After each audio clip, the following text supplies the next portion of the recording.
마태복음 3장 1절.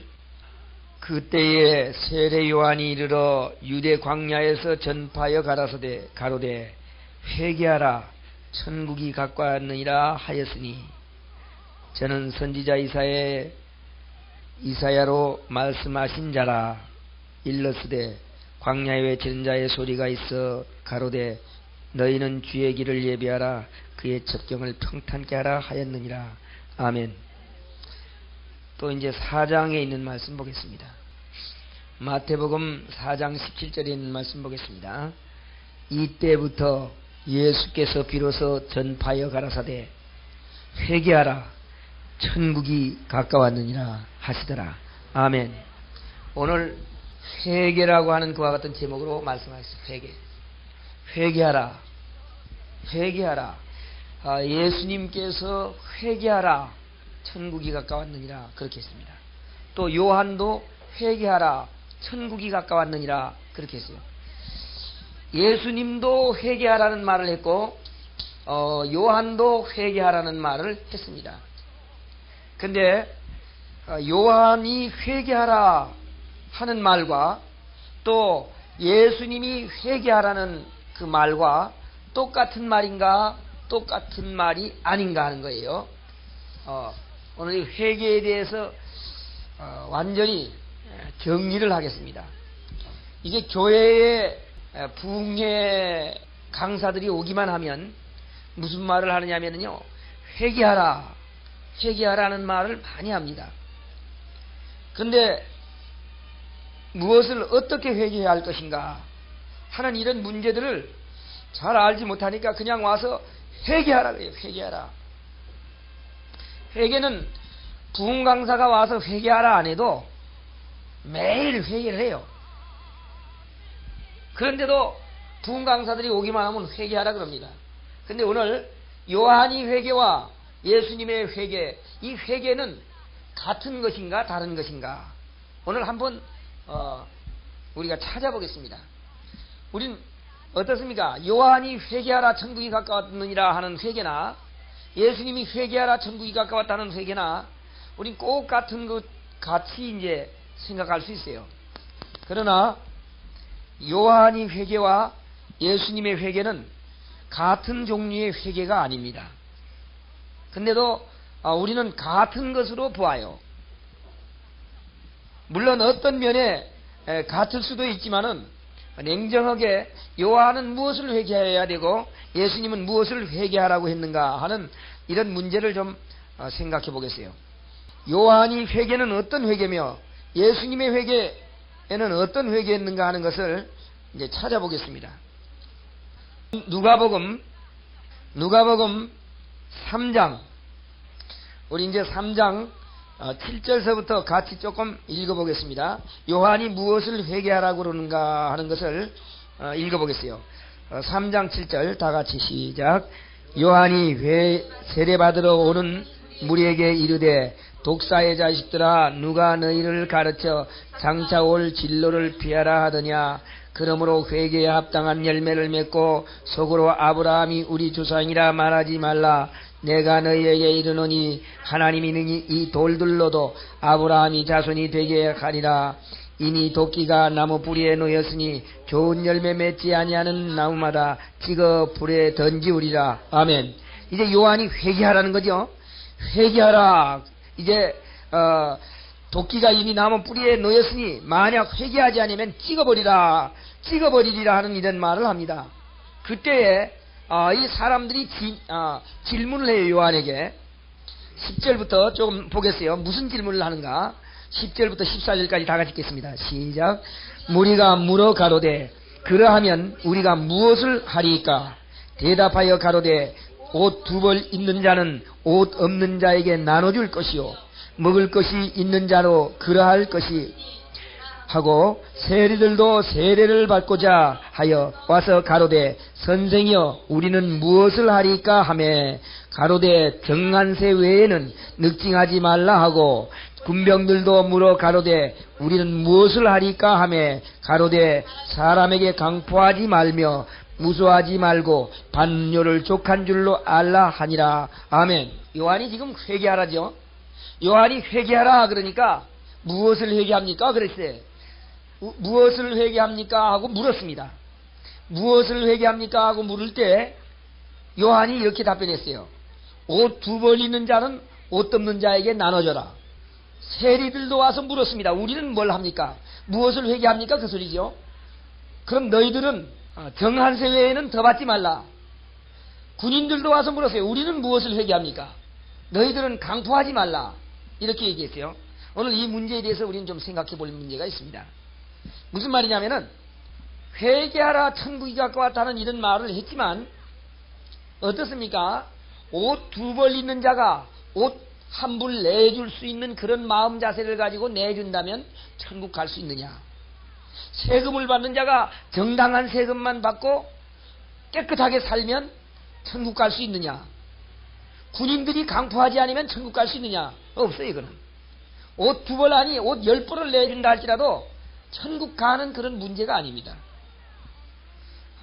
요한이 회개하라 천국이 가까웠다 하는 이 말을 하면서 우리가 무엇을 회개하리까? 그러니까 요한은 이런 것들을 회개하라고 말씀했습니다.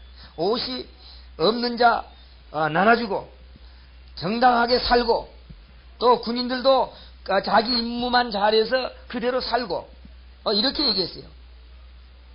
근데 요한은 이와 같은 회개를 했는데 예수님께서는 어떻게 회개하라 그랬는가? 이제 성경을 더 보면서 말씀하겠어요.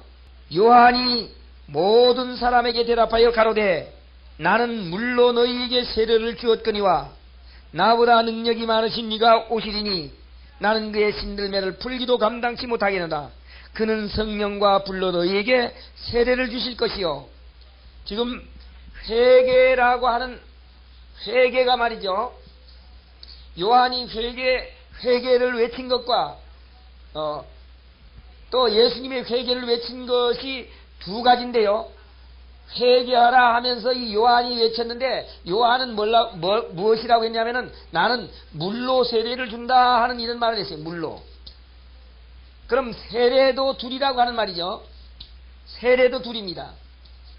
세례도 둘로 요한은 물로 세례를 주고 예수님은 성령으로 세례를 줍니다. 성령으로. 예수님은 성령으로 세례를 줍니다. 근데요, 이제 예수님께서 주는 성령으로 주는 세례는 어떤 결과를 가져오는가 하는 이런 문제를 찾아보겠습니다. 이제 손에 키를 들고 자기의 타작마당을 정하게 하사 알곡은 모아 곳간에 들이고 쭉정이는 꺼지지 않는 불에 태우리라. 이것은 누가 하는 겁니까? 예수는 말이죠. 예수는 그는 성령과 불로 너희에게 세례를 주실 것이요 손에 키를 들고 자기의 타작마당을 정하게 하사 알곡은 모아 곳간에 들이고 쭉정이는 꺼지지 않은 불에 태우리라 그랬거든요. 그럼 예수님의 회개는 어떤 회개입니까? 천국을 가느냐 못 가느냐 하는 그와 같은 회개입니다. 그러니까 예수님께서 회개하라, 또 예수님께서 불로 성령으로 세례를 주는 것, 이거는 예수님이 이 말씀을 받아들이지 못하면 무엇합니까? 지옥 가지요. 여기 보니까 알곡은 모아 곳간에 쭉정이는 꺼지지 않은 불에 태우리라 이렇게 얘기했어요. 그런데 요한의 세례는 나는 물로 세례 준다 하는 이런 말을 했고, 그는 와가지고 옷 덮는 자는 옷을 나눠주고 세금을 정당하게 받고, 전부 이것은 어디에 해당하는 것이냐면은 육적인 것에 해당하는 문제들입니다. 육적인 것에 해당하는 문제들이죠. 근데 예수님의 세례는 영적인 것에 해당하는 말이에요. 세례를 받는 것, 물로 세례 받는 것도 육적인 것이죠.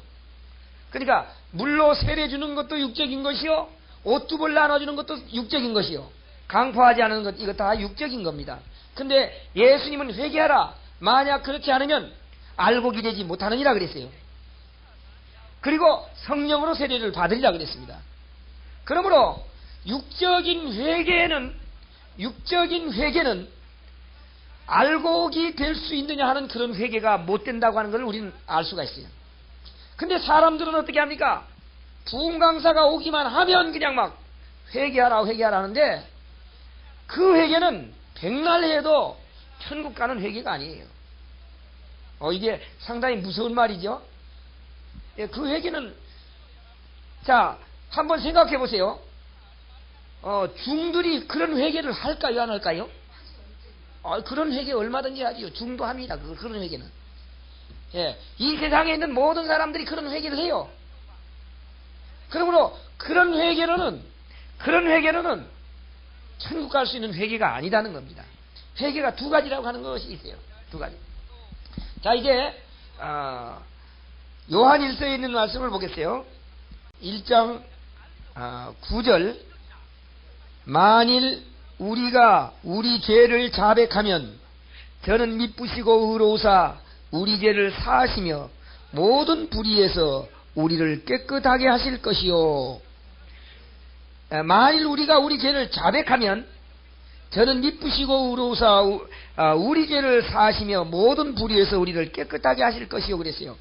그러니까 자백하는 죄에 대해서는 깨끗하게 사해 주신다 그 말이죠. 그럼 이 말 가운데요, 이 말 가운데 무슨 말씀이 포함되느냐 하면은 그럼 자백하지 못한 죄는 어떻게 된다는 소리입니까? 자백하지 못한 죄는 이 성경 말씀대로라면 자백한 죄는 용서를 받고 자백하지 않은 죄는 용서를 못 받습니다. 그러면 자백해서 용서를 받는 것은 영적인 것이 되겠어요? 육적인 것이 되겠어요? 예, 육적인 것이 됩니다. 자백해서 용서받는 것은요. 자백해서, 그러니까 무슨 말이냐면은 자백해서만 용서받는다면 내가 몰라서 자백을 못한 거는 용서를 못 받을 거 아니에요. 자백한 건 용서받으니까. 예, 이런 용서는 세상 사람들에게도 있습니다. 세상 사람들에게도 죄를 범하면 내가 잘못했다 자백하거든요. 그럼 잘못했습니다 하고 자백하면 용서를 받습니다. 그런데 자백하면 죄를 용서받는 방법이 있고 또 이거는 그러니까 무슨 말이냐면은 자백하는 회개입니다. 자백하는 회개. 잘못했습니다. 이렇게 자백하는 회개예요. 사도행전 11장 18절에 있는 말씀을 보겠어요. 저희가 이 말을 듣고 잠잠하여 하나님께 영광을 돌려 가로되 그러면 하나님께서 이방인에게도 생명 얻는 회개를 주셨도다 하니라. 아멘. 무슨 회개요? 자백하면 죄 용서받는 회개가 있고요, 생명 얻는 회개가 있습니다. 그러니까 용서는 아무리 받아봐도 생명을 못 얻을 수 있어요. 생명을 못 얻을 수 있어요. 생명 얻는 회개와 죄를 용서받는 회개가 있다 그 말이죠. 하나는 이제 생명 얻는 회개는 어떤 회개가 되겠어요? 육적입니까? 영적입니까? 생명 얻는 회개는 영적입니다. 그냥 자백해서 죄 용서받는 것은요, 육적인 거예요. 이건 누구든지 자백하면 용서하지요. 사람과 사람끼리도 자백하면 용서받습니다. 이건 육적인 거예요. 근데 영적인 거는 생명 얻는 회개요. 육적인 거는 자백해서 받는 것입니다. 그럼 이 두 가지 회개, 이 두 가지 회개에 대해서 우리는 이제 정말로 성경의 깊이를 깨달아야 돼요. 이 성경의 깊이를 깨닫지 않으면 어떤 결과가 나타나느냐, 이것이 확실하게 깨달아지지 않으면 회개한 것이 속이 시원하질 않아요. 날마다 회개를 하는데도 진짜 이 회개가 다 됐는지 말이지, 이것으로 인해서 생명을 얻을 수 있는 것인지 하는 이런 것들이 시원치가 않습니다. 그러니까 무슨 말이냐면은 죄 용서받았다고 하는 확신이 없다고 말이죠. 왜 그러냐면 자백해야만 되니까 잊어버려서 자백 못하는 것도 있을 거 아닙니까? 그래서 많은 사람들은 그렇게 하죠. 어떤 사람은 산에 가가지고 그렇게 기도하는 사람도 있습니다. 이 죄를 깨닫게 해달라고. 죄를 깨닫게 해달라고 간절히 기도해가지고 어떤 사람은 죄를 깨닫게 해주셨다. 네, 이렇게 얘기를 해요. 그러나 죄를 깨닫게 해달라고 해가지고 죄를 깨닫게 해주셨는데 그런 것은요 하나의 일부분입니다. 부분. 예, 깨닫게 해주시기도 해주십니다. 그러나 우리의 죄에 대해서 전체를 다 알려주는 건 아니에요. 한두 가지 이렇게 좀 알려줄 수는 있어요. 그러므로 그렇게 깨닫게 해달라고 기도하고 회개하는 사람이 있는데, 이런 경험을 가진 사람들은 말합니다. 이런 경험을 가진 사람들은 뭐라고 하느냐 하면은, 당신 그렇게 회개해서 안 돼. 하나님께서 회개하면 하나님께 기도해가지고 내가 회개할 것이 무엇인가 하고 하나님께서 다 가르쳐주는 걸 깨닫고 다 털어놔야 진짜 그렇게 회개해야 되는 거지, 그렇지 않고 그냥 자기 입으로만 회개해서는 안 된다, 이렇게 주장하는 사람들도 있어요. 저도 그래. 그건 지금 왜 그러냐 하면, 회개가 어떤 것인가 하는 것을 잘 분간하지 못하니까 그런 말을 한다고 말이에요. 그리고 또 이런 말을 합니다. 당신 조상죄를 회개하라고. 왜 조상죄를 내가 회개해야 됩니까? 어때요? 조상죄를 내가 회개해야 돼요? 이런 부흥 강사들이 쌓여버렸어요. 조상죄 때문에 조상죄를 회개하라고. 왜 조상죄를 내가 회개해요? 조상이 회개하지. 조상죄를 회개하지 않으면 구원 얻지 못할 것 같이 하는 그런 사람들도 있어요. 그러나 이것들은 회개에 대한 정의를 정확하게 내리지 못하는 그런 결과에서 오는 것입니다. 회개가 어떤 것이냐? 그러면 생명 얻는 회개가 무엇인가? 오늘 이제 생명 얻는 회개를 해야만 생명을 얻을 거 아닙니까? 이제 우리가 밤낮 그냥 귀야하고 죄를 회개했어요. 그러나 생명 얻는 회개가 안 되면 그 사람은 죄는 용서받을 수 있어요. 죄는 용서받았지만 생명 얻지는 못한다 그 말이죠. 자, 이런 경우가 있어요. 이제 우리의 죄를 용서받았느냐 안 받았느냐 하는 이런 문제에 있어서 죄를 계속적으로 죄를 놓고 기도하고 있는 사람은, 과거의 죄를 계속 놓고 기도하는 사람은 사실은 죄를 용서받지 못한 거지요. 무슨 말이냐면은 10년 전에 어떤 큰 사건이 있었는데 그것을 하나님 앞에 다 털어놨어요. 근데 늘 그 생각이 나가지고 무릎을 꿇기만 하면 그것을 자백합니다. 그때 내가 잘못한 거 용서해 주십시오. 그러니까 10년 후에까지 그 말을 계속하고 있다면 이 사람은 용서받은 사람이에요? 못 받은 사람이에요? 못 받았기 때문에 하는 거거든요. 용서를 받았으면 이 말을 할 필요가 없는 거예요. 우리 한번 생각해 보세요. 무슨 말이냐면은, 자녀가 부모에게 아버지 나 잘못했습니다. 아무리 큰 죄를 지었어도 아버지 잘못했습니다. 그렇게 해가지고 아버지가 그래 용서해준다 이렇게 얘기했다면 그 아이는 다시 안 찾아옵니다. 다시 찾아와서 아버지 내가 그때 그 일 잘못했습니다 이렇게 하지 않아요. 만약 계속적으로 찾아와가지고 아버지 내가 그때 이런 일을 했습니다 이렇게 찾아와서 얘기하는 사람이 있다면 그건 정신병자예요. 그러니까 무슨 말이냐, 내가 계속 기도하고 있는 동안 옛날 걸 가지고 계속 기도하고 있다고 하는 말은 아직 용서 못 받았다 그 말이에요. 용서 받았으면 그 말을 왜 꺼낼 필요가 뭐 있어요? 그러므로 우리는 회개에 대한 정의를 바로 알고 바로 해야 돼요. 이걸 바로 해야 되는데 그걸 모르니까 항상 그렇게 합니다.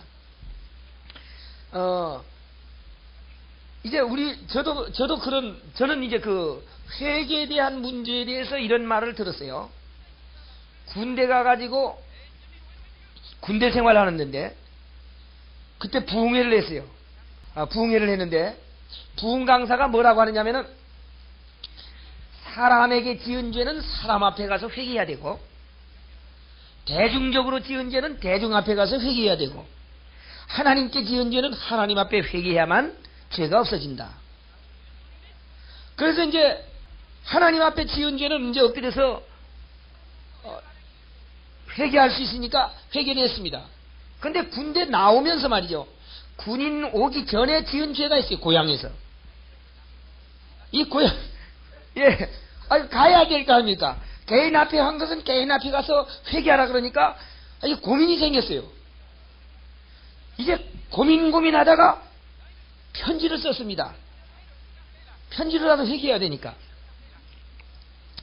편지를 써가지고 내가 그 군인 나오기 전에 돈도 내가 뒀다가 내가 써버렸고, 하여튼 뭐 그냥 조목조목 써가지고 보냈어요. 용서해달라고. 그런데 그때는 조금 죄 용서 받은 것 같아요. 근데 그때 또 지나니까 말이죠. 또 마찬가지요. 근데 그것까지는 알았어요. 예, 용서해준다는 그런 답장까지는 안 오고, 내가 이제 편지로만 그렇게 했습니다. 이런 사람들이 참 많습니다. 이런 부흥 강사들이. 예, 이런 부흥 강사들이 참 많아요. 그런데 그럼 하나님 앞에 확실하게 생명 얻고 들어갈 수 있는 회개는 어떤 회개를 해야 되는가 하는 거예요. 이게 참 예수 믿는 사람들에게 가장 중요한 그런 문제 중에 하나입니다. 이거 가장 중요한 문제 중에 하나예요. 예수 믿는 사람들이 어떤 문제에 그냥 그 노이로제가 걸렸느냐면은 죄 노이로제가 걸렸어요. 아마 예수 믿는 사람들이 교회 나와가지고 엎드려서 내 죄를 용서해달라고 말하지 아니하는 시간, 아마 한 번도 무릎을 꿇고 기도할 때마다 내 죄를 용서해달라고 하는 말을 하지 않고 기도할 때는 없을 거예요. 근데 한번 우리 이제 인간적으로 한번 생각해 보세요. 우리에게 자녀가 있는데 자녀가 우리에게 와가지고 아버지 내가 이제 뭐뭐 좀 필요합니다. 이렇게 좀 해야 되겠어요. 이렇게 하기 위해서 이제 만나러 오잖아요. 우리 어떤 때는 뭐 아버지 학비 주세요. 뭐 주세요. 이렇게 해가지고 옵니다. 그럼 이 자녀가 아버지를 만나러 올 때마다 아버지 나 잘못했습니다 하고 학비 주세요 이렇게 합니까? 그렇게 않거든요. 예, 학비 달라고 할 때는 그냥 학비만 주세요 그러는 거예요. 근데 우리 그리스도인은 그렇게 하지 않아요. 꼭 엎드리면 자기 죄부터 털어놓고 하나님 뭐 달라고. 이거는 무엇인가 근본적으로 잘 못 되었기 때문에 그런 문제를 그렇게 하는 겁니다. 그러니까 무슨 말이냐, 예수님께서 우리에게 기도를 가르쳐 주는데 하늘에 계신 우리 아버지요, 그 하늘에 계신 아버지라고 하는 말을 먼저 하라 그랬습니다. 이 말은 무슨 말이냐면은 인간적으로 아들과 아버지의 관계와 같이 너희들은 하라 그거예요. 아버지와 아들 관계 같이. 근데 아버지와 아들 관계에 있어서 맨날 와가지고 말 시작할 때마다 죄를 용서해달라고 하는 그런 말은 안 해요. 그러면 예수 믿는 사람들이 근본적으로 무엇인가 이 회개에 대한 것이 잘 못됐다고 하는 것을 우리는 깨달을 수 있습니다. 오늘 이제 이 잘못된 것에 대해서 그럼 생명 얻는 회개와 생명을 얻지 못하는 회개는 어떤 것인가 하는 것을 이제 찾아보겠습니다. 사도행전 10장 1절에 있는 말씀을 보겠습니다. 가이사라에 고넬료라 하는 사람이 있으니 이달리아데라 하는 군대의 백부장이라. 그가 경건하여 온 집으로 더불어 하나님을 경외하며 백성을 많이 구제하고 하나님께 항상 기도하더니. 여기 고넬료라고 하는 사람이 있는데 이 고넬료라고 하는 사람은 어떤 사람이냐? 첫 번째로 경건한 사람이라 그랬어요. 경건한 사람이다. 그 다음 두 번째로 하나님을 경외하는 사람이라고 말했습니다. 그 다음 세 번째로 기도하는 사람이라고 그랬어요. 구제하는 사람이라고 말했습니다. 근데 이 하나님을 경건한 사람이요, 하나님을 경외하는 사람이요, 기도하는 사람이요, 구제를 잘하는 사람인데 여기에 보니까요, 무슨 말을 했느냐면은 천사가 이 고넬료에게 와서 하는 말이 4절에 있는 말씀 보겠습니다. 고넬료가 주목하여 보고 두려워 가로되 주여 무슨 일이니까? 천사가 가로되 내 기도와 구제가 하나님 앞에 상달하여 기억하신 바가 되었으니 그랬습니다. 기도와 구제가 뭐 했습니까? 하나님 앞에 상달되었어요. 자, 그러면 이게 기도 응답 받은 사람이거든요. 아주 경건한 사람이요, 하나님을 잘 섬기는 사람이요, 기도와 구제가 하나님 앞에 응답되어 가지고 천사를 보내서 너 기도가 응답되었다, 이렇게까지 얘기해 준 사람입니다. 그러면 이 사람이 지금 구원을 받았겠습니까? 못 받았겠습니까? 우리 장로님은 어떻게 생각되세요? 구원을 받은 것 같습니까? 못 받은 것 같습니까? 지금 이 기도가 누구에게요? 하나님 앞에 상달되었지요. 뭐 하나님 앞에 상달됐으니까 하나님하고 대화하는 거 아닙니까 지금? 예, 하나님하고 대화하는 그런 지경까지 이르렀습니다. 그런데요, 놀라운 것은 이 사람은 구원받지 못했다고 하는 문제입니다. 이게 엄청난 문제예요. 이게 우리 오늘 한국교회에 깨달아야 할 부분입니다. 고넬료는 지금 구원받지 못했어요. 고넬료가 구원받지 못했습니다.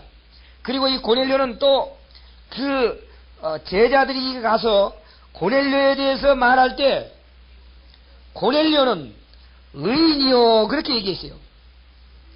여기 21절에 보니까 고넬료에 대해서 얘기하거든요. 베드로가 내려가 그 사람들을 보고 가로되 내가 곧 너희의 찾는 사람이니 너희가 무슨 일로 왔느냐? 저희가 대답하되 백부장 고넬료는 의인이요 하나님을 경외하는 자라. 백부장 고넬료는 의인이라 그랬습니다. 또 백부장 고넬료는 하나님을 경외하는 사람이라 그랬어요. 그런데도 이 사람이 구원을 받지 못했다고 하는 겁니다. 구원받지 못했어요. 이제 문제는 여기에 있어요. 이제 왜 구원받지 못한 것을 알 수 있느냐?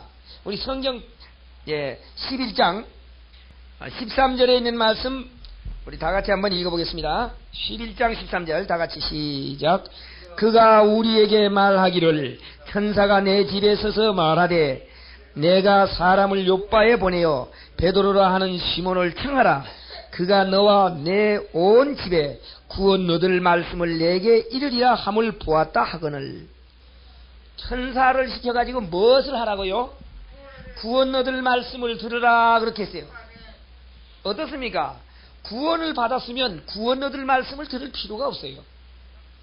구원을 못 받았기 때문에 구원 얻을 말씀을 들으라고 합니다. 그러니까 기도와 구제가 상달하고 하나님으로부터 응답받고 천사가 와서 직접 얘기해주는 그런 교통이 이루어졌다 할지라도 구원과는 상관이 없다 하는 겁니다. 구원 문제와는 다른 것이다. 구원 문제와는 다른 것이다. 그러면 만약에 이 가정에 베드로가 안 왔으면 하나님께로부터 응답은 받지만 이 사람은 하나님을 경외하면서 살다가 결국은 어디 가야 됩니까? 지옥. 그러니까 기도의 응답을 받느냐 못 받느냐 하는 것과 구원을 얻느냐 못 얻느냐 하는 것은 전혀 다른 것이라고 하는 것을 우리는 깨달을 수 있습니다. 오늘 이 사실을 우리는 명백하게 깨달아야 됩니다. 그러면 구원을 받는 회개는 예수님께서 회개하라 알곡은 모아 곡간에 들이고 쭉정이는 꺼지지 않은 불에 태우리라 하는 그 회개에 해당합니다. 그 회개를 했으면 예수님께서 말하는 회개를 했으면 알고 이래서 곡간에 들어갈 수 있어요. 곡간에 들어갈 수 있는 것은 바로 구원받은 백성들이죠. 그러나 구원 얻는 회개를 하지 못하고 죄만 용서받았다면 그 사람은 하늘나라에 들어갈 수는 없고 이 세상에서는 경건한 사람으로 인정하겠지요. 어떻습니까? 지금 이 고넬료가 말이죠, 하나님을 경외하고 경건하고 깨끗하게 사니까 사실 이 사람은 죄를 어떻게 한 사람이에요? 하나님께로부터 죄를 용서받고 하나님께로 인정한 사람 아닙니까? 인정했기 때문에 보냈거든요. 천사를 보내가지고 내 구제와 내 기도가 하늘에 상달되었느니라. 그러나 이 사람에게 하나님께서 해 주어야 할 것이 하나 남았으니 그것은 구원 문제입니다. 구원 문제가 남아있어. 기도는 응답되었지만 구원 문제가 남아있어요. 자, 이제 여기에서 우리는 무엇을 깨달을 수 있느냐?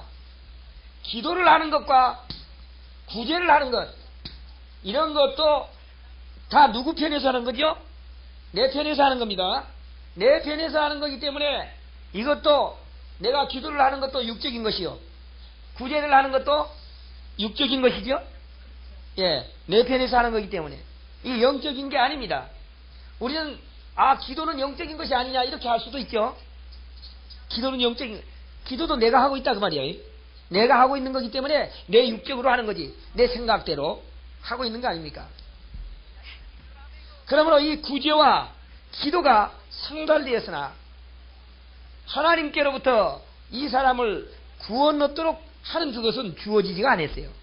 그렇기 때문에 반드시 무엇이 필요하냐? 여기 있는 말씀같이 구원 얻을 말씀을 듣는 것이 필요하다고 말이에요. 구원 얻는 말씀을 듣는 것이. 기도와 구제가 상달되었다 할지라도 구원 얻는 말씀을 못 들으면 이 사람은 구원받지 못합니다.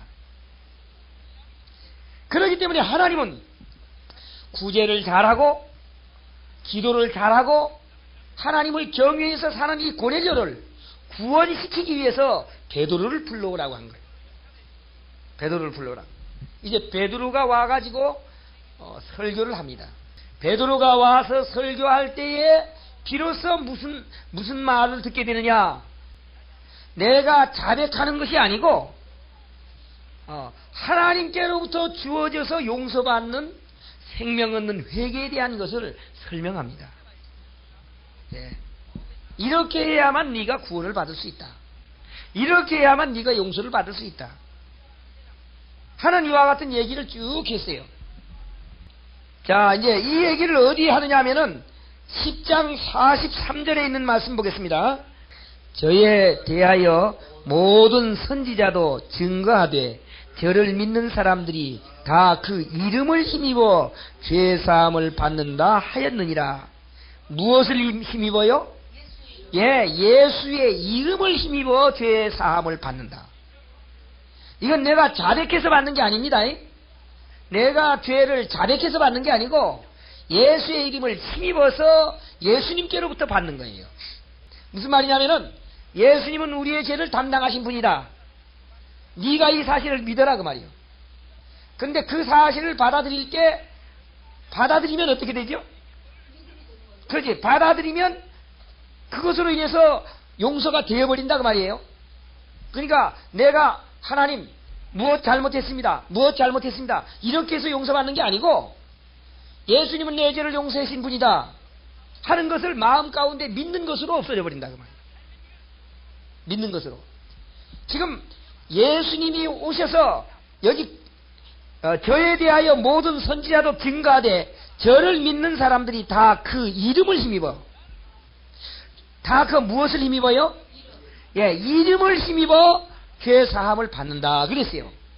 그러니까 이 말을 고넬료나 그 가정에 있던 사람들이 믿었습니다. 44절서부터 끝까지 읽겠습니다. 다 같이 시작. 베드로가 이 말 할 때에 성령이 말씀 듣는 모든 사람에게 내려오시니 베드로와 함께 온 할례 받는 자들이 이방인들에게도 성령 부어주심을 인하여 놀라니 이는 이방 방언을 말하며 하나님 높임을 들음이더라.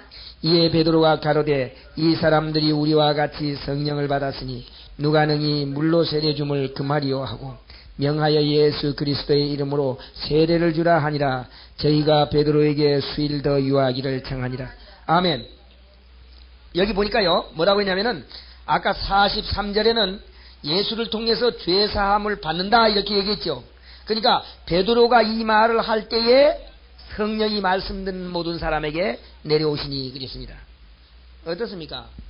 무슨 말이냐면 지금 우리 이 시간 같이 한번 생각해봐. 이 시간으로 생각해봐. 내가 베드로라고 하고, 내가 베드로라면 지금 얘기를 하고 있거든요. 얘기하고 있으면 지금 이 설교 말씀 들으면서 하나님 나의 죄를 용서해 주십시오, 그렇게 하고 있습니까? 그렇게 하고 있어요? 그냥 말씀만 듣고 있어요? 말씀만 듣고 있지. 말씀만 듣고 뭐만 합니까? 그 말이 맞으면 아멘만 하는 것이지. 예, 아멘만 하는 것이지 하나님 나 죄를 용서해 주십시오 이 말 하는 게 아니에요. 아멘. 이 아멘이 뭐냐? 예수를 통해서 죄사함을 받게 된다. 아멘. 이렇게 이 사람들이 이 말을 하자 베드로가 이 말할 때에 성령이 말씀 듣는 모든 사람에게 내려오시니 하는 말은 이 사람들이 아멘. 그러니까 그때 성령이 내려왔어요. 성령이 내려와서 성령으로 말미암아 그들은 하나님의 백성이 되어버렸습니다. 그러면 이 말에 대해서 자세하게 지금 설명하는 방법을 한번 들어보겠습니다. 11장 15절서부터 18절까지 다 같이 한번 읽어보겠습니다. 15절서부터 11장 15절서부터 18절까지요. 다 같이 시작. 내가 말을 시작할 때에 성령이 저희에게 임하시기를 처음 우리에게 하신 것과 같이 하는지라.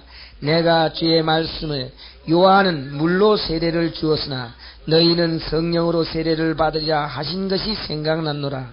그런즉 하나님이 우리가 주 예수 그리스도를 믿을 때에 주신 것과 같은 선물을 저희에게도 주셨으니 내가 누구간데 하나님을 능히 맡겠느냐 하더라. 저희가 이 말을 듣고 잠잠하여 하나님께 영광을 돌려 가로되 그러면 하나님께서 이방인에게도 생명 얻는 회개를 주셨도다 하니라. 아멘. 어떻게 하니까 생명 얻는 회개가 주어졌어요? 말씀 듣고 아멘 하니까 생명 얻는 회개가 주어졌어요. 입으로 아멘을 안 한다 할지라도 속으로 아멘 하지, 속으로 믿어진다고 말이지. 아 그렇구나 하고 그것이 받아들여지면 하지만 안 받아들이지면 그 사람은 백날 죄를 회개해도 그 사람은 천국 못 가요. 잘못했습니다. 이것으로는 안 된다고 말이에요. 이것으로는 안 돼요. 잘못했습니다 하는 것으로 되는 것이 아니라 예수 그리스도가 내 죄를 다 짊어지셨다고 하는 것이 믿어져야만 되는 거예요. 믿어져야만. 그때 사람들은 이 제사를 통해 가지고 두 가지의 사실을 믿었습니다. 하나는요, 하나는 드리면서 자기의 죄를 용서받는 것을 믿고요. 하나는 장차 이렇게 양이 대신된 예수 그리스도가 오셔가지고 우리의 죄를 용서해 주신다고 하는 그런 것을 믿었어요. 이것이 이제 구약의 메시아에 대한 죄를 용서해 줄 메시아에 대한 예언들을 설명한 겁니다.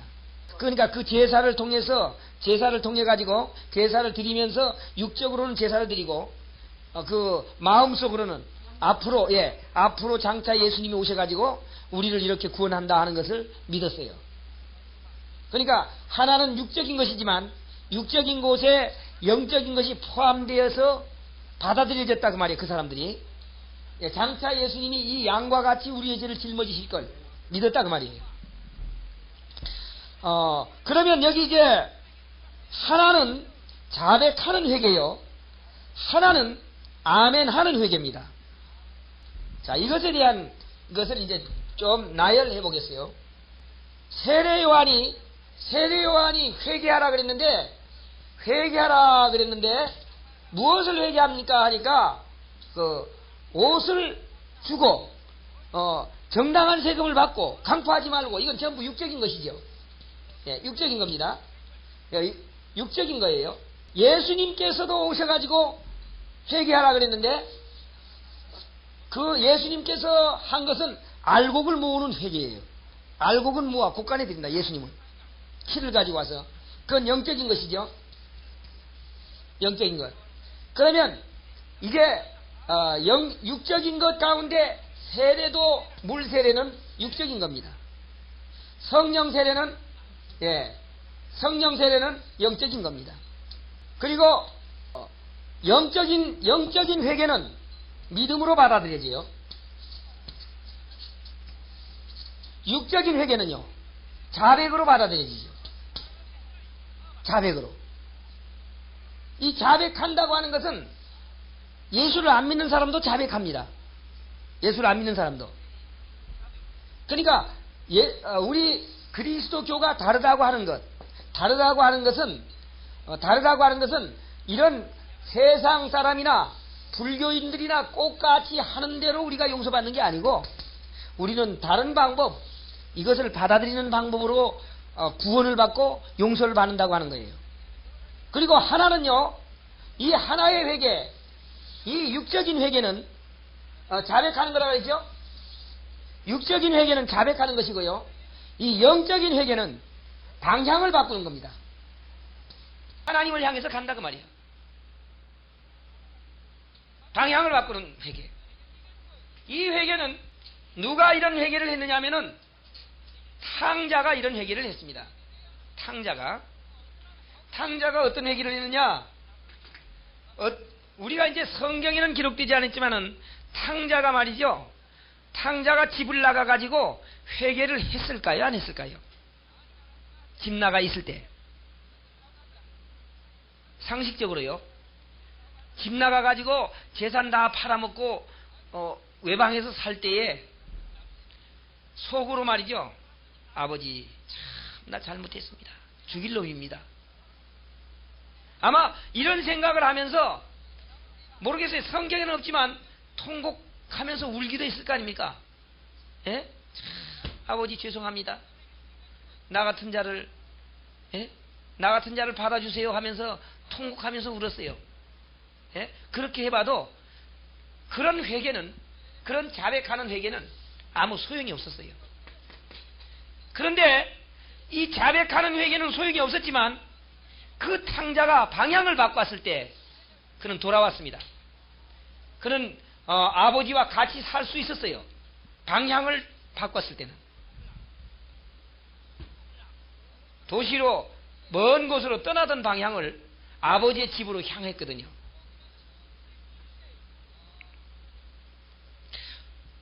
이렇게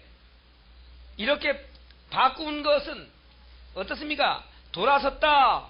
오늘 예수 믿는 사람들이요, 반만 돌아선 사람들이 반만 돌아섰어. 이건 안 됩니다. 돌아서라면 완전히 돌아서야지. 완전히 돌아선다고 하는 말은 하나님께서 우리에게 주시는 것을 100% 믿어야 된다 그 말이야. 100% 믿어야 되는 거예요.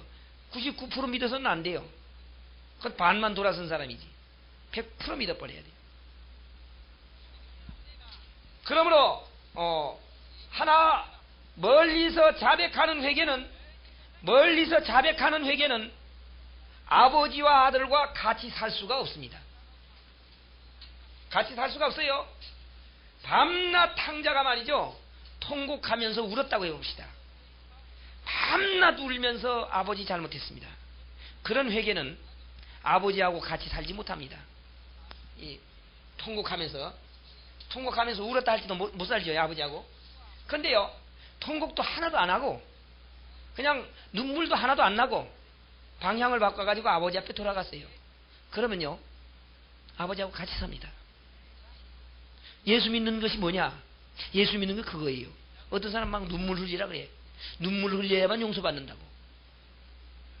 그거는 육적인 회개를 가리키는 겁니다. 눈물 흘려야 용서받는 게 아니에요. 눈물 흘려야 용서받는 게 아니에요. 눈물 흘려서 용서받는 것은 자기가 지은 죄에 대해서, 세상에서 지은 죄에 대해서 용서를 받겠지. 이런 회개는 용서를 받겠지만 구원은 못 받는다 그 말이에요. 용서는 받겠지만 심령을 통해서였으니까 용서해 주겠죠. 용서해 주는 거하고 구원받는 거하고는 다릅니다. 왜 그러냐면 육적인 회개는 전부 할 수가 없어요. 100% 다 할 수가 없다고 말이요. 근데 하나님 앞에 갔을 때는, 하나님 앞에 가는 사람들은 죄가 하나도 없어야 가는 거예요. 하나라도. 그럼 죄가 하나도 없이 남김없이 다 용서받을 수 있는 방법은 회개해서 되는 게 아니죠. 아무리 눈물을 흘려도 육적인 회개는 다 되질 않습니다. 다 되질 않아요. 그러니까 그 방법으로가 아니고 다른 방법으로 구원을 얻게 하셨다고 말이지. 다른 방법으로. 그러니까 예수를 믿어가지고 얻어지는 회개라야만 완전한 회개지요. 완전한 회개. 예수 믿는 게 뭐냐 이렇게 생각하거든요. 예수 믿는 것이 어떤 것이냐 하는데 이렇게 생각합니다. 우리는 이전에 있는 모든 죄들을 회개하고, 이전에 있는 모든, 그러니까 믿기 전에 있던 모든 죄를 다 회개하고, 믿은 후에는 어떻게 하느냐? 깨끗하게 사는 것이다. 이렇게 얘기를 합니다. 근데 육적인 것은 완전하게 깨끗해지질 못합니다. 완전하게 예수를 믿고 계속 성령의 도움을 받고 살지만 하루도 죄를 안 짓고 지나가는 날이 없어요. 예. 죄를 안 짓고 지나가는 날이 없기 때문에 그것으로는 합격되지를 못한다고 말이에요. 그러니까 우리는 어떻게 하냐? 예수 믿은 후부터는 성령이 도움을 받아가지고 죄를 안 짓고 깨끗하게 살아가는 것이다 이렇게 얘기해요. 그런 생각을 많이 하죠. 내 힘으로 아니고 성령의 도움을 받아가지고 성령의 힘으로 깨끗하게 살아가는 것이다 그렇게 얘기합니다. 그런데 우리가 살아봤거든요. 성령의 도움을 받아가지고 살았는데도 죄를 짓고 살았어요. 그러면 나의 일평생은 죽는 날까지 죄인이다 그거예요. 죽는 날까지 죄인이에요. 그렇기 때문에 내가 자백해서 용서받는 것이라면, 보세요. 자백해서 용서받는 것이라면 어떤 일이 있느냐? 내가 오늘 지금 자백했는데 죄를 졌어요. 자백하고 죄를 금방 졌는데 자백할 시간이 없이 죽어버렸어요. 그럼 그 나머지 죄는 용서 못 받는 거 아니에요? 자백하지 못하고 죽어버렸으니까. 그러므로 자백해서 용서받는 방법을 선택하지 아니하고 믿고 얻는 방법을 하나님께서 선택했어요. 믿고 얻는 방법을. 자, 그러면 믿고 얻는 방법이 뭐냐? 이건 나의 생이죠? 나의 생애가 죄 아닙니까? 예수님의 생애는 뭐예요? 의죠. 믿고 얻는 방법은 나의 자백과 상관없이 이걸 주겠다는 겁니다. 의를 주겠다는 거예요. 그럼 눈물을 흘리면서 통회해서 이것을 가져오는 게 아니고 주겠다고 하는 것을 받아서 가져오는 겁니다. 그 받아서 가져오는 것이 믿음이에요. 이걸 믿으라 이거예요. 이거 줄 테니까 준 것으로 믿으라 이거예요. 그걸 받아들이는 거죠. 그러니까 믿음이라고 하는 것은 행동으로 믿는 게 아니에요. 마음으로 믿는 거죠. 마음으로 받아들이는 거라고 말이에요. 받아들이는 거. 그래서 마음으로 믿어 의에 이르고, 마음으로 믿어 의에 이르고, 이걸 받아들이면 의에 이른다 그 말이에요. 이렇게 의에 이르렀으면 내 죄가 다 없어졌으니까 완전한 회개가 된 거 아닙니까? 이걸 받아들여서 의에 이르렀다면. 그러나 자백하는 것으로는요 언제나 남아있습니다. 남아있어. 완전히 자백을 할 수 있다면 좋은데 남아있어요. 언제나. 그렇기 때문에 하나님은 그런 남아있는 그런 방법으로 하지 아니하고 전체를 없애기 위해서, 하나님께서는 전체를 없애기 위해서 예수님을 보내셔가지고 예수님을 받아들이는 자체로 말미암아 이것을 전부 예수님이 가져가 버리는 거예요. 이걸 받아들일 때 이걸 가져가 버립니다. 교환해 버리는 거죠.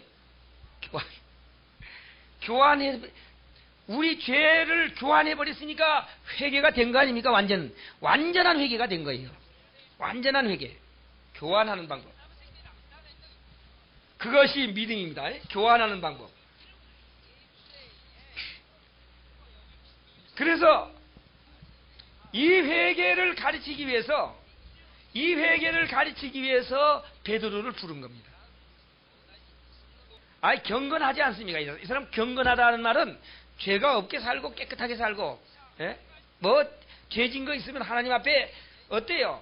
죄를 지은 것이 있으면 하나님 앞에 기도를 했겠어요? 안 했겠어요? 기도와 구제가 하나님 앞에 상달될 만큼 했는데 그거 안 했겠습니까? 자백하는 기도는 늘 했습니다. 그러나 그것으로는 안 된다 이거예요. 그것으로는 안 된다. 그것으로는 안 되고 구원 얻을 말씀을 들어야만 된다.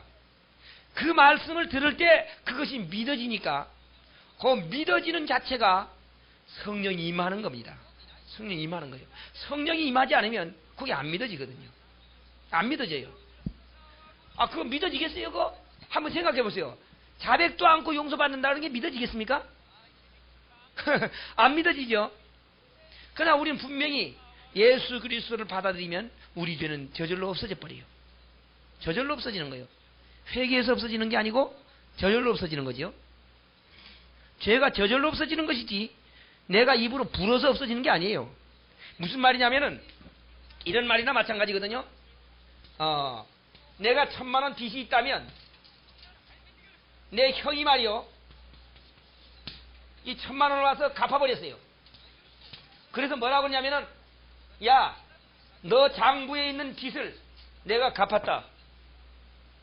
그럼 그걸 받아들이기만 하면 될 거 아닙니까?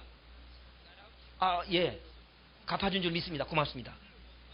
그거 울어야 돼요? 안 울어도 되는 거예요.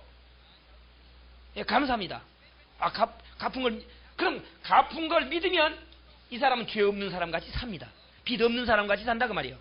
내 형이 갚아줬다 그렇게 믿으면 빚 없는 사람 같이 살지만, 형의 말을 믿어지지 않으면 그 사람은 언제나 빚쟁이니까 도망다녀요. 빚쟁이니까 도망다녀요. 그렇기 때문에 하나님은 조건을 믿는 방법을 통해 가지고 이렇게 우리에게 용서해 주는 것을 우리에게 가르쳐 주셨습니다. 그러니까 자, 지금 요한은 물로 세례를 주거니와, 예수님은 뭘로요? 성령으로 준다고 하는 이 말 자체가 무슨 말이냐?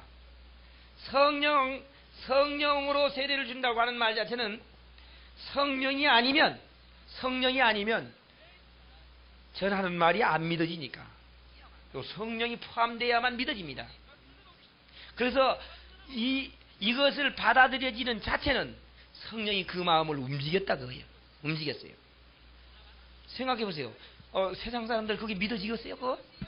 웃기는 소리지. 예수가 우리 죄를 용서했다. 그거 안 믿어지는 거거든요. 근데 교회를 다니면서도 안 믿어져요? 교회를 다니면서도 안 믿어집니다. 왜 그래요? 그러니까 육적인 세례만 받았으니까. 성령으로 세례받아. 자, 이제 이상한 역사가 있어요. 여기 이제 사도행전 19장 1절부터 보겠습니다. 우리 한번 같이 읽어보겠습니다. 6절까지 다 같이 시작. 아볼로가 고린도에 있을 때에 바울이 윗지방으로 다녀 예배소에 와서 어떤 제자들을 만나 가로되, 너희가 믿을 때에 성령을 받았느냐? 가로되 아니라 우리는 성령이 있음도 듣지 못하였노라. 바울이 가로되, 그러면 너희가 무슨 세례를 받았느냐? 대답하되 요한이 세례로라.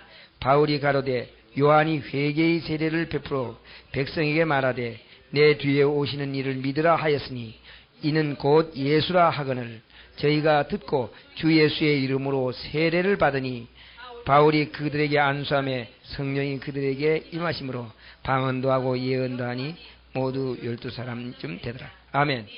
여기 뭐라고 질문했냐면요, 4절에 이런 질문합니다.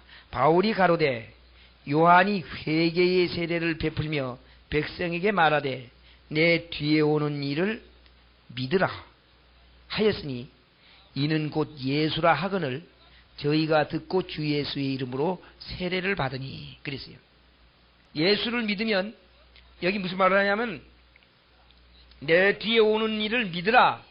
그를 믿으면 그를 믿는 것이 성령으로 세례를 받는 것이다. 그렇게 얘기했거든요.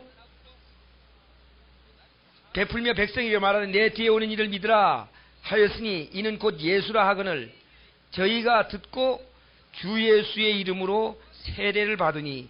그 전절에 보니까 바울이 가로되 그러면 너희가 3절에요 무슨 세례를 받았느냐? 대답하되 요한의 세례로라 그랬습니다. 무슨 세례만 받았어요? 요한의 세례는 육적 세례죠. 육적 세례만 받았어요. 그러니까 육적 세례만 받아도 뭐는 되겠어요? 교인은 되지. 교인은 돼요. 교인은 되는데 지금 여기 세례받았다고 하는 말은 예수에 대한 설명을 듣고 예수를 믿었다 그 말이죠. 그러니까 예수를 믿었을 때 세례를 주는 거거든요. 예수를 믿어야 세례를 줍니다. 우리는 그냥 6개월 되고 6개월 되면은 세례 주는데 이때 당시는 그렇게 하지 않았어요. 즉석에서라도 예수를 믿으면 세례를 줬어요. 예. 즉석에서라도. 그러면 내 뒤에 오는 이를 믿으라 하였으니 이는 예수라 하거늘 저희가 듣고 주 예수 이름으로 세례를 받을. 듣고 믿어지니까 세례 받은 거지요. 듣고 믿어지니까. 안 믿어지면 세례 안 받죠. 예수 이름으로. 요한의 세례를 받았으니까. 그러니까 이 믿고 그것을 받을 때 그 사람들에게 성령이 임했다고 말이에요. 성령이 임했어요. 성령이 임하니까 이 사람들은 어떤 사람이 됐어요? 교인, 처음에는 교인인데 이제는 구원받은 사람이 됐죠. 그래서 교회 안에는요, 두 가지 사람이 있죠. 하나는 교인입니다. 하나는 성도예요. 예. 성도는 예수로 말미암아 거룩하게 된 사람이거든요. 예. 교인은 그냥 들어오기만 하면 교인이에요. 한국 교회에 어떤 사람이 많겠습니까? 교인이 더 많아. 예. 성도가 많은 게 아닙니다. 이 문제는 우리는 확실하게 해야 할 필요성이 있고, 이런 문제를 깨닫지 못하는 사람에게 이걸 잘 알려줘야 할 필요성이 있습니다. 자, 이제 탕자에 대해서 나왔는데요. 탕자가 돌아올 수 있었던 조건. 탕자가 이제, 그러니까 아까 회개라고 하는 것은 방향을 어떻게 하는 거라고요? 예, 방향을 바꾸는 것. 이 방향을 바꾸는 회개.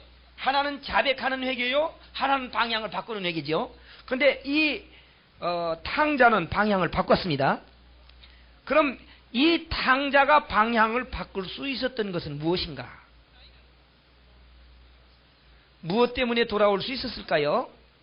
탕자가 돌아올 수 있었던 조건이 무엇일까? 이렇게 얘기하죠. 탕자는 가가지고 자기 재산 다 잃어버리고 돼지 우리에서 쥐엄 열매를 먹으면서 돼지하고 살았기 때문에 집에 돌아왔다. 그 말도 이제 맞긴 맞는 말이에요. 근데 그런 열매를 먹은 것이 먹는 즉시에 돌아온 게 아니에요. 그 열매를 먹으면서 고생을 많이 했잖아요, 올해. 예, 주에 죽을 때까지 고생을 했어요. 근데 그때에 이 집에 돌아올 수 있었던 한 가지가 있습니다. 그 한 가지. 탕자가 돌아올 수 있었던 조건.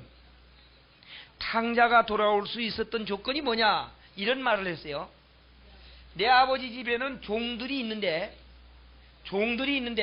그들도 잘 먹는다 하면서 그 다음에 한 말이 있습니다. 내가 아버지 집에 가가지고 종으로 아들로는 합당하지 못한다 할지라도 종으로라도 있어야 되겠다. 이 말이 무슨 말이냐면은 이게 그냥 지나가는 말이 아니에요. 자, 사업이 번창하면 사원들을 더 이제 많게 증원하죠. 사업이 잘 돌아가면 증원합니다. 근데 사업이 안 돌아가면요, 감원합니다. 그럼 종을 기르는 사람들도 마찬가지죠. 흉년이 들어서 그 종들에게까지 먹을 것이 안 돌아갈 그런 형편이 되면 어떻게 되겠어요?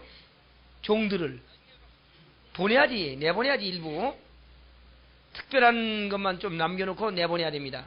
그런데 지금 어떤 때냐? 지금 흉년이에요. 그럼 이 흉년이면 감원을 시켜야 되겠어요? 증언을 시켜야 되겠어요? 감원을 시켜야죠. 근데 감원을 시키는 그때에 어떻습니까?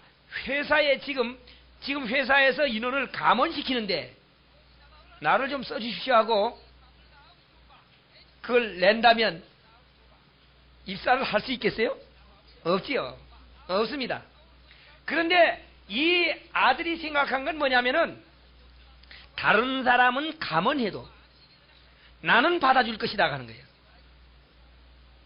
그렇죠. 왜 받아줍니까? 아들이니까. 다른 종들은 이런 흉년에 감원한다 할지라도 나는 받아줄 것이다 하는 거예요. 그러니까 차마 아들로는 못한다 할지라도 종으로만은 받아줄 것이다 하는 그런 생각. 이 생각은 뭐냐 하면은 아들이라고 하는 것을 주장하는 겁니다. 아들이라고 하는 것을 인정하는 게 자기가. 나는 그 아버지의 아들이다. 그러니까 아들이기 때문에 받아줄 것이라는 거죠. 사실은 아들이기 때문에 받아줬어요. 그러면 무슨 말이냐면은 아버지의 사랑을 깨달았다고 말이에요. 아버지의 사랑을 깨달은 거예요. 아버지의 사랑. 오늘 우리가 구원받는 것이 뭐냐? 방향을 바꾸는 게 뭐냐? 우리가 방향을 바꾸는 것? 우리가 방향을 바꿔서 구원받는 것은 하나님의 사랑을 깨닫는 겁니다. 하나님의 사랑을 깨닫는 거예요. 하나님의 사랑을 깨닫는 것 가운데 우리가 늘 어렸을 때부터 외우는 말씀이 있잖아요. 하나님이 세상을 이처럼 사랑하사 독생자를 주셨으니, 그게 하나님의 사랑을 아는 거거든요. 그러면 하나님의 사랑을 알고 독생자를 받아들이는 것은 방향을 바꿔가지고 집으로 돌아가는 것이다 그 말이에요. 집으로 돌아가는 거예요. 자, 어떻게 했을 때 아까 사랑을 아는 것이라 그랬는데 사랑을 어떻게 알았을 때에 돌아갈 수 있었느냐? 아버지의 사랑을 알았을 때 돌아갈 수 있었죠. 그러면 우리도 하나님 아버지의 사랑을 알면 되는데, 로마서 5장 8절에 있는 말씀을 보겠습니다. 다 같이 읽겠어요. 시작. 우리가 아직 죄인 되었을 때에 그리스도께서 우리를 위하여 죽으심으로 하나님께서 우리에게 대한 자기의 사랑을 확증하셨느니라. 아멘. 우리가 아직 어떻게 됐을 때요? 죄인 되었을 때. 어떻습니까? 자백했을 때입니까? 자백 안 했을 때입니까? 자백 안 했을 때 용서했다 그랬어요. 자백 안 했을 때. 그러니까 자백하기 전에 그 말이죠. 자백하기 전에. 자백하기 전에 하나님은 용서한 분이에요. 그러면 자백하기 전에 용서했다면 그 용서한 걸 믿으면 될 거 아닙니까? 자백 안 해도 그걸 믿으면 될 거 아닙니까? 자백한 후에 용서한다면 자백을 해야 돼요. 근데 자백하기 전에 용서한 것은 자백을 안 해도 그걸 받아들이면 됩니다. 그리고 이게 달라요. 근데 예수 믿는 사람들이 어떻게 생각하느냐? 내가 자백해야만 그때 비로소 용서하는 것으로 그렇게 생각합니다. 내가 자백해야만. 그러나 하나님은 우리가 자백하기 전에 용서했어요. 자백하기 전에. 우리가 어떻게 했을 때? 우리가 아직 죄인 되었을 때에 그리스도께서 우리를 위하여 죽으심으로 하나님께 대한 자기의 사랑을 확증하셨느니라. 그렇기 때문에 우리는 이제 이 사실을 받아들이면 우리는 죄가 없는 사람이죠. 그게 회개다 그 말이죠. 죄가 없어지는 것.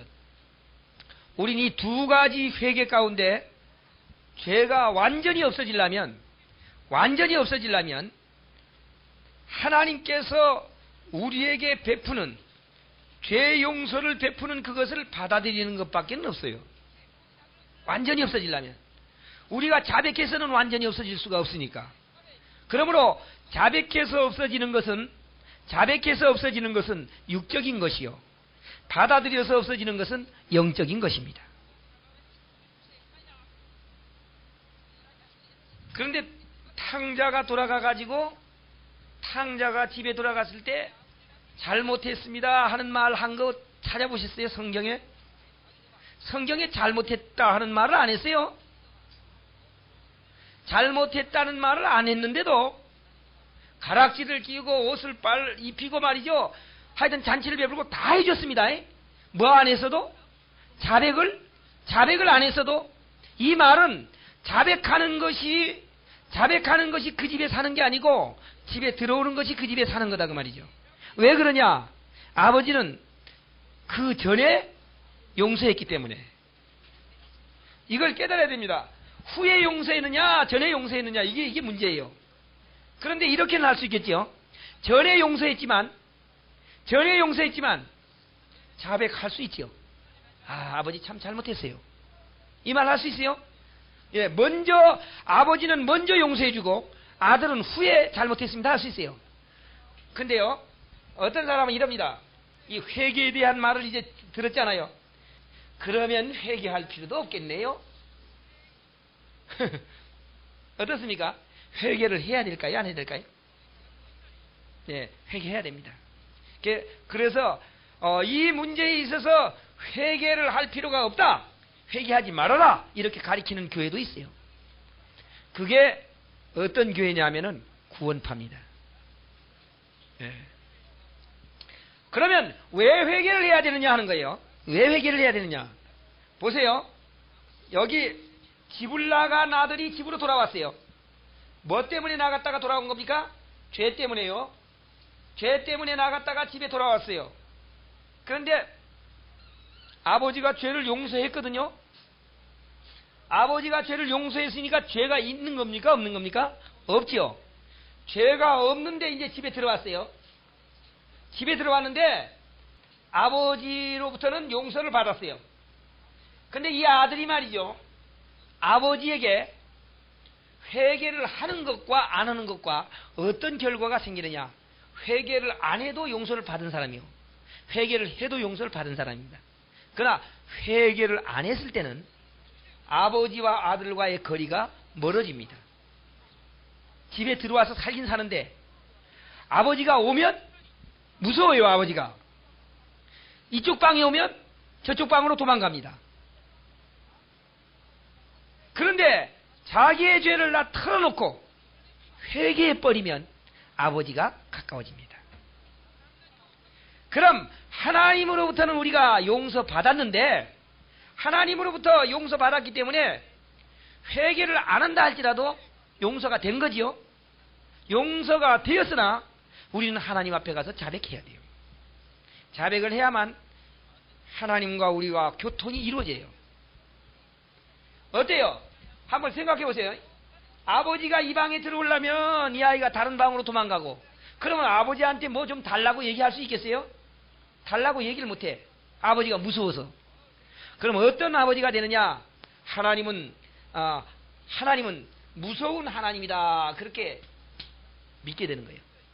자기의 죄를 자백하고 털어놓아 버리면 사랑의 아버지로 믿어지는 겁니다. 네, 사랑의 아버지로.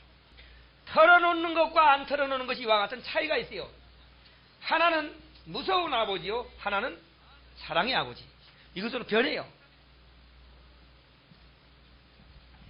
오늘 우리는 이 두 가지 회개에 대해서 확실하게 하나님이 받아들이는 그런 회개를 해야만 생명을 얻습니다.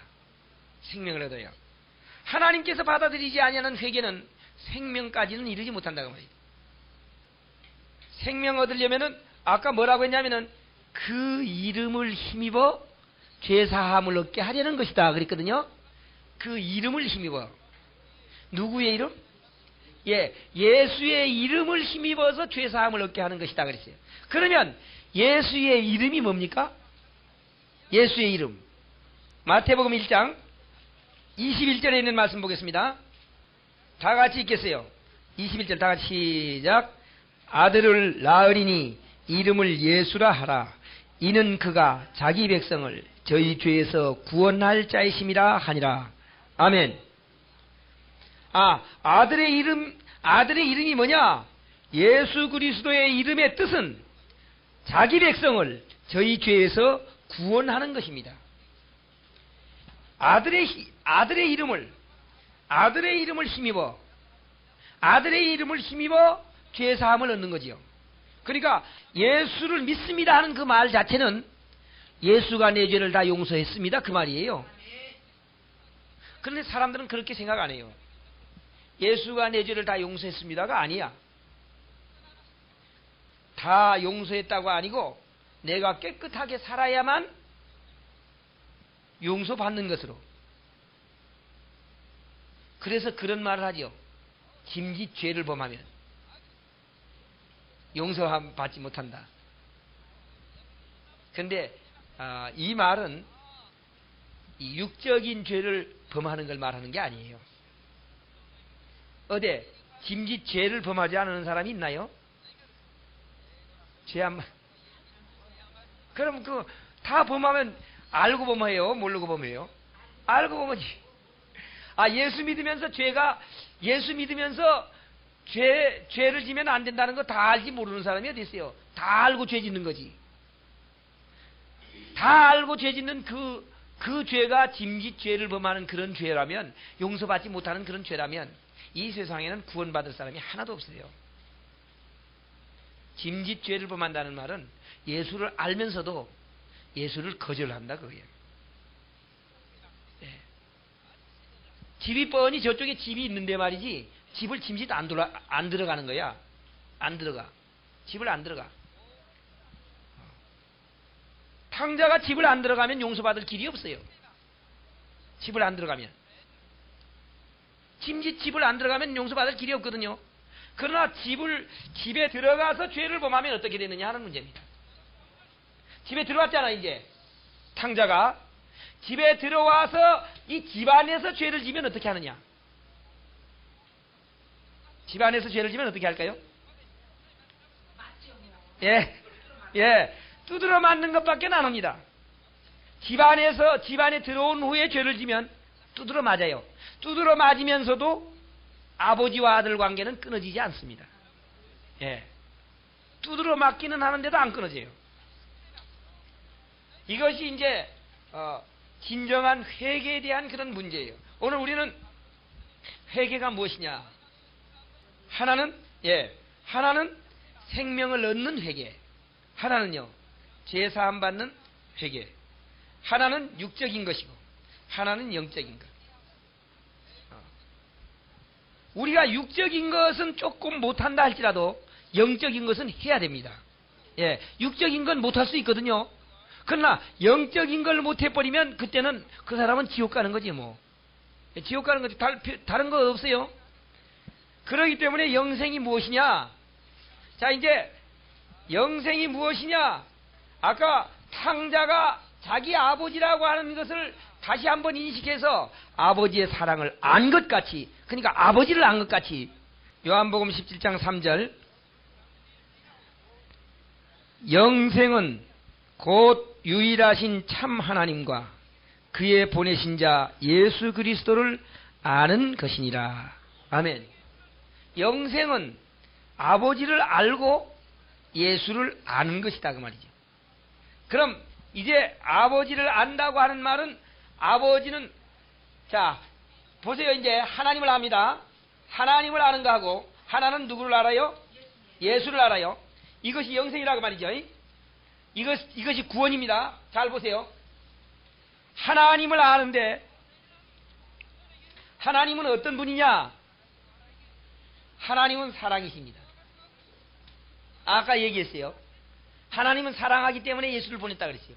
그 예수를 알아야 되는데, 하나님은 사랑하기 때문에 탕자가 들어왔을 때 다시도 죄를 범했다고요. 그러나 탕자를 내쫓겠다는 말은 없어요. 그러죠? 사랑이기 때문에 죄를 졌을지라도 뭐 하진 않는다? 내쫓이지는 않는다 하는 하나님의 사랑. 이 하나님의 사랑을 아는 거예요. 하나님을 아는 거죠. 그리고 두 번째는 예수를 알아야 되는데, 예수는 내 죄를 대신 지셨다고 하는 거예요. 베드로전서 3장 18절에 있는 말씀 보겠습니다. 다 같이 읽겠습니다. 다 같이 시작. 그리스도께서도 한번 죄를 위하여 죽으사 의인으로서 불의한 자를 대신하셨으니 이는 우리를 하나님 앞으로 인도하려 하심이라. 육체를 죽임을 당하시고 영으로는 살리심을 받았으니. 아멘. 여기 그리스도께서도 한번 죄를 위하여 죽으사 의인으로서 불의한 자를 대신하셨으니 그랬어요. 예수님은 죄를 어떻게 하셨어요? 우리의 죄를 대신하셨다. 이렇게 얘기됐습니다. 대신하셨으니 이는 우리를 하나님 앞으로 인도하려 함이라 그랬어요. 얼마나 참 강한 말입니까? 베드로전서 3장 18절. 정말로 참 중요한 말입니다. 불의한 자로 우리를 대신하셨으니 우리를 누구 앞으로? 하나님 앞으로. 이 말은 무슨 말이냐면은 여러분들이 자백하는 것, 이 자백하는 것으로는 죄가 다 없어집니까? 안 없어집니까? 자백하는 것으로는 다 모르니까 다 못할 줄 아네요. 자백하는 것으로는 죄가 다 없어지지 않습니다. 그럼 없어지지 않으면 죄가 하나만 남아도 하나님께로 인도될 수가 없어요. 죄가 완전히 없어져야만 하나님 앞에 갈 수 있어요. 우리와 하나님 사이가 뭘로 가려졌어요? 죄로. 죄로 가려졌기 때문에 하나님을 만나려면 죄가 하나도 없어야 되거든요. 그렇기 때문에 예수님께서 우리의 죄를 대신해 가지고 우리를 하나님 앞으로 인도하려 합니다. 이것이 생명 얻는 거예요. 아멘? 예. 우리는 이제 생명 얻는 회개와 죄사함 받는 회개에 대해서 말씀을 했습니다. 하나는 예수님께서 말씀한 회개의 역사요, 하나는 요한이 말한 회개의 역사입니다. 하나는 육적인 회개의 역사고 하나는 영적인 회개의 역사예요. 하나는 물로 세례를 주는 것이고 하나는 성령으로 세례를 주는 겁니다. 그러므로 이렇게 완전히 다 구별되어 있어요. 구별되어 있어요. 근데 그러면 오늘날 지금 현 교인들은 어떤 상황에 있느냐?